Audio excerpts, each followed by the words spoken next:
Olá pessoal, eu sou o Pedro e sejam bem-vindos a mais um vídeo aqui no canino, digo canal. Eu peço logo de cara que já deixem o like, por favor, e se inscrevam para não perder vídeos como este. E dá aquela fortalecida no algoritmo do YouTube, eu acho que ele não vai muito com a minha cara. O vídeo de hoje foi muito pedido por vocês, o iceberg do canibalismo. Séculos atrás, o filósofo Thomas Hobbes já dizia: o homem é o lobo do homem. Será que ele estava com razão? Esse vídeo foi feito baseado num iceberg sensacional que encontrei no Reddit, feito pelo usuário SpookMulder69. Thanks a lot, man!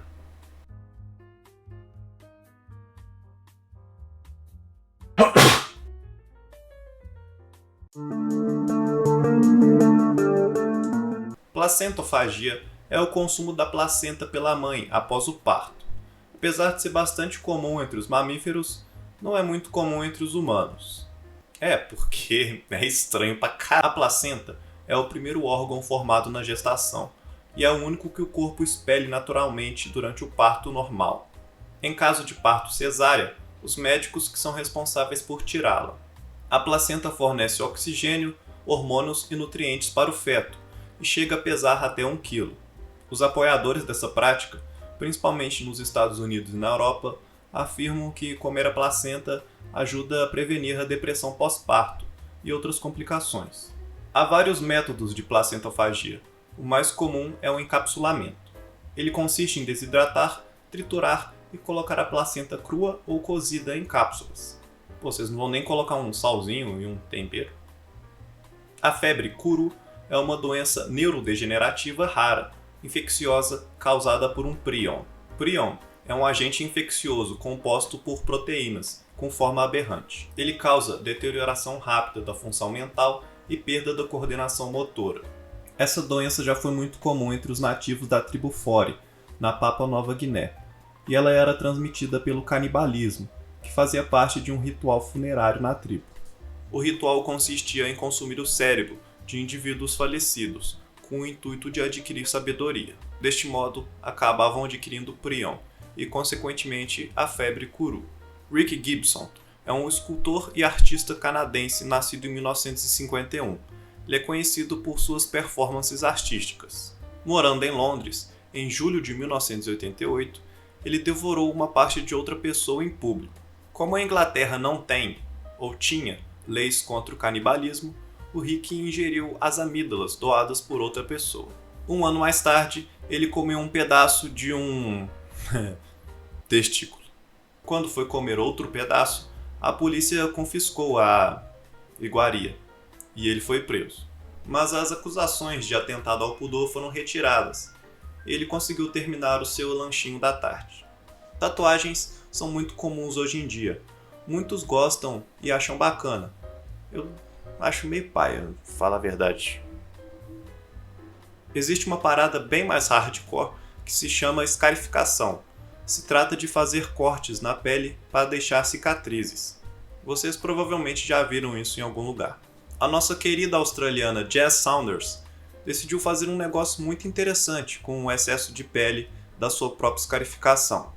Adivinha o que? Segundo ela, ao mastigar parecia um pedaço de bacon cru. Ok. Opa, isso é um crossover com o meu último vídeo? Eu acho que sim. Se você ainda não assistiu, eu vou deixar um card aqui em cima, se o Pedro, editor, lembrar na hora. Mas resumindo a história, Michael Rockefeller era de uma das famílias mais poderosas dos Estados Unidos. Ao fazer uma viagem para conhecer uma tribo na Nova Guiné holandesa, hoje Indonésia, ele desapareceu e ninguém sabe o seu paradeiro. Só que em algumas partes da tribo Asmat, o canibalismo ele era praticado. Então tem essa possibilidade do Michael Rockefeller ter sido devorado. Armin Meiwes é um técnico de computadores alemão que ficou conhecido após matar e devorar um homem involuntário que conheceu na internet. Ele encontrou seu voluntário disposto publicando um anúncio em um site. O post de Meiwes dizia que ele estava procurando uma pessoa forte, de 18 a 30 anos, para ser abatida e depois consumida. Muitas pessoas responderam, mas não seguiram adiante. Maives não forçava as pessoas a fazerem nada contra sua vontade. Até que em maio de 2001, Jürgen Brandes, um engenheiro de Berlim, respondeu ao anúncio e não desistiu. Eles se encontraram na casa de Maives, onde Brandes foi abatido e foi tudo filmado.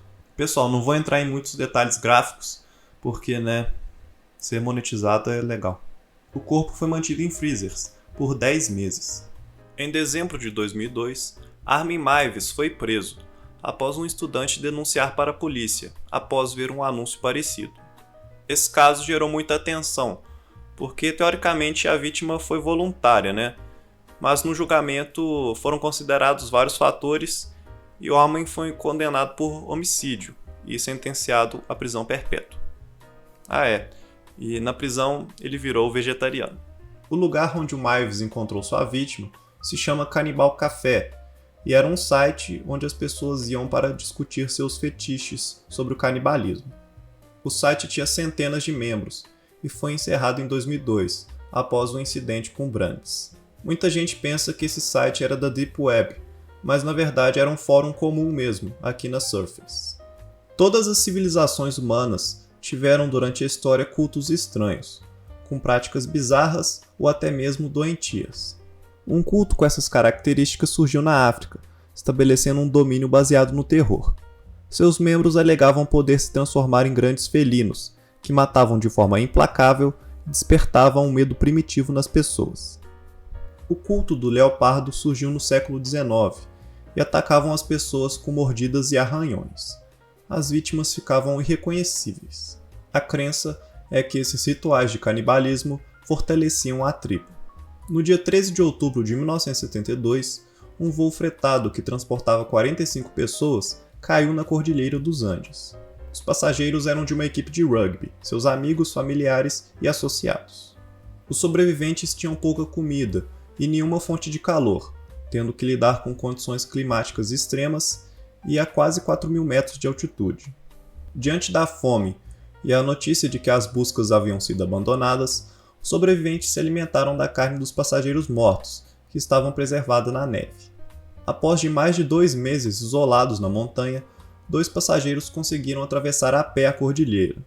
Após 10 dias de caminhada, eles encontraram o vaqueiro Sérgio Catalã, que os ajudou e acionou a equipe de resgate. De 45 pessoas, 16 foram resgatadas vivas, um número alto parando para pensar.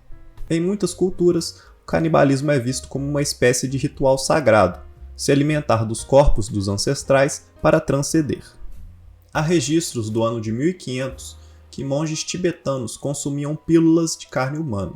Esta prática é extremamente complexa, mas resume-se à ideia de que estas pílulas fazem a ponte entre o sujeito e o objeto, servindo como símbolos rituais que incorporam a compaixão dos Budas do passado.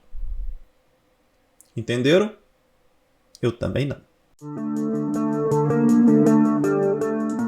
Quem assistiu ao meu iceberg de prisões sabe que a prisão central de Gitarama, em Ruanda, pode ser facilmente considerada como a pior do mundo. O número de presos supera em quase 18 vezes a capacidade e não tem espaço e nem comida para todos. E onde cabem 400 pessoas, tem quase 7.000. Por causa da fome, muitos presos recém-chegados ou enfraquecidos são devorados em uma espécie de banquete canibal. O Campo 22, na Coreia do Norte, era implacável. O campo era uma área de segurança máxima, completamente isolado do mundo exterior. Na década de 90, haviam cerca de 50.000 prisioneiros no campo. Os prisioneiros eram em maioria pessoas que criticavam o governo e eram presos junto com sua família, incluindo crianças e idosos. Todos eram detidos ali até a morte e nunca eram libertados. Um desertor disse que a fome neste campo era tão grande que os prisioneiros se transformavam em canibais, inclusive mães devorando os próprios filhos. Ratu Udre Udre era um líder de um grupo fijiano, nativo de Fiji, um país da Oceania. Ratu era um nome dado para os líderes dos grupos fijianos. É o rei da parada toda. O Ratu Udre Udre está no Guinness Book como o canibal mais prolífico. No século XIX, ele devorou entre 872 e 999 pessoas, e eram todas vítimas das guerras. Acredita-se que ele foi morto por oficiais do governo, mas não tem nada documentado. James Jameson foi um herdeiro de uma empresa de whisky irlandês, com direito à herança da família. Como muitos herdeiros de sua geração, ele se considerava um aventureiro e fazia diversas expedições. Em uma jornada na África Central, e sem muito o que fazer, ele queria ver canibalismo ao vivo. Então ele pagou para poder assistir uma garotinha de 10 anos ser devorada. O James nunca foi julgado por isso e ainda tentou se defender dizendo que achava que era uma brincadeira, que eles não fariam isso de verdade. Só que ele não soube explicar por que ele pagou, por que ele desenhou e relatou tudo em detalhes no seu diário. Mao Sugiyama é um jovem japonês de 22 anos. Com o objetivo de se tornar assexuado, ele resolveu remover suas genitálias. Além disso, ele decidiu aproveitar as sobras e vendeu cada peça por cerca de R$ 2.400. O bizarro é que muitos se interessaram e 6 felizardos puderam experimentar esses petiscos em um banquete público. Mao se vestiu de cozinheiro e preparou suas próprias genitálias que haviam sido retiradas dias antes, em cirurgia. A polícia foi notificada, mas não pôde fazer nada. No Japão não tem uma lei que proíbe o canibalismo. Atualmente, Mao toma hormônios femininos e usa uma cinta para manter sua aparência andrógena. Andrei Chikatilo foi um serial killer ucraniano, conhecido como o açougueiro de Rostov. Ele foi condenado por 52 mortes, mas afirma que fez muito mais vítimas. Ele confessou ter bebido sangue, mastigado e engolido a língua de algumas vítimas. Chikatilo foi executado no dia 4 de janeiro de 1994. Jeffrey Dahmer foi um serial killer muito famoso nos Estados Unidos. Ele ganhou o apelido de Canibal de Milwaukee, ou Monstro de Milwaukee, e seus crimes ganharam muita notoriedade. Ele fazia experiências sinistras com as vítimas, e após a morte, guardava os corpos para poder comer mais tarde. O Jeffrey tentou por diversas vezes criar o seu próprio zumbi, podemos dizer assim, para ele poder controlar melhor a vítima e ela sobreviver por mais tempo. Ele tentava fazer uma lobotomia nas pessoas, mas não tinha conhecimento para isso. Ao todo foram 17 vítimas fatais. Ele foi condenado à prisão perpétua. Na prisão, aos 34 anos, ele foi assassinado por outro prisioneiro. Ed Gein novamente aparece aqui no canal. Ele foi um assassino e ladrão de lápis americano, condenado pelo homicídio de 2 pessoas e suspeito no desaparecimento de outras 5. Ele ganhou notoriedade porque guardava várias lembranças das vítimas e fabricava artefatos com os restos mortais delas. As atrocidades cometidas por Ed foram tão traumatizantes que um dos agentes no caso morreu 1 mês após o julgamento, de infarto.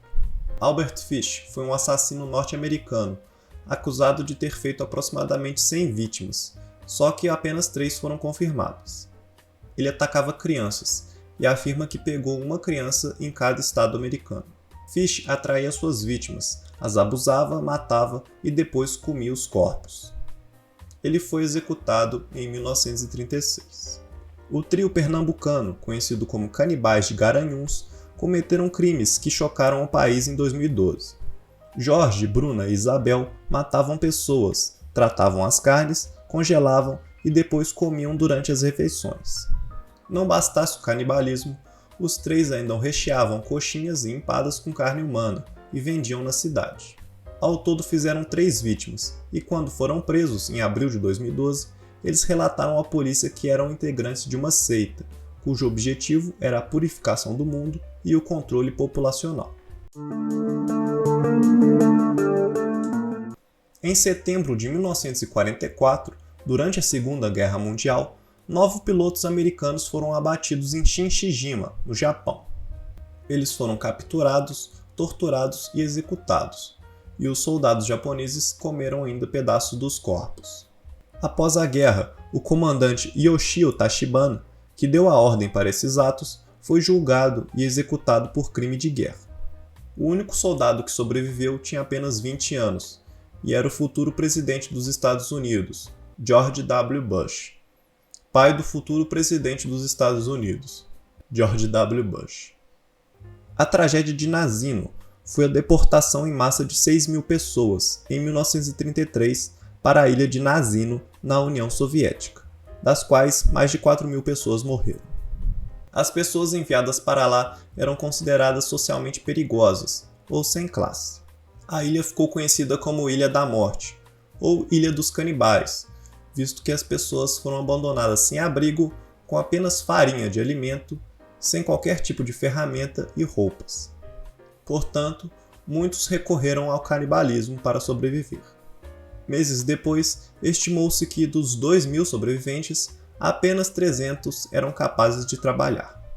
O Benkao Gangmo, de Li Shizhen, do termo latim matéria médica, é uma forma milenar de medicina chinesa.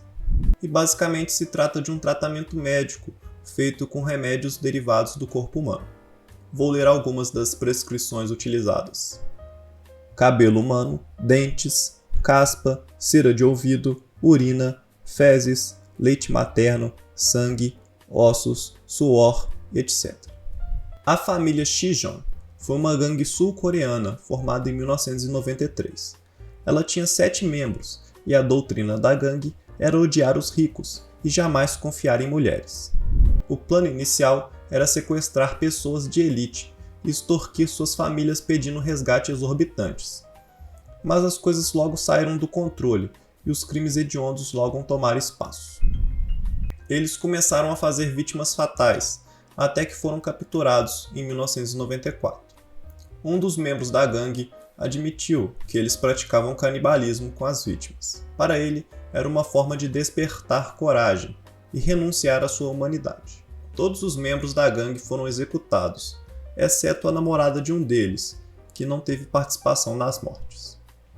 No dia 30 de julho de 2008, Tim McLean estava em uma viagem de ônibus no Canadá. Então, ao lado dele, sentou-se um homem de 40 anos, chamado Vince Lee. De repente, Lee começou a esfaquear Tim até a morte, e até chegou a remover a sua cabeça.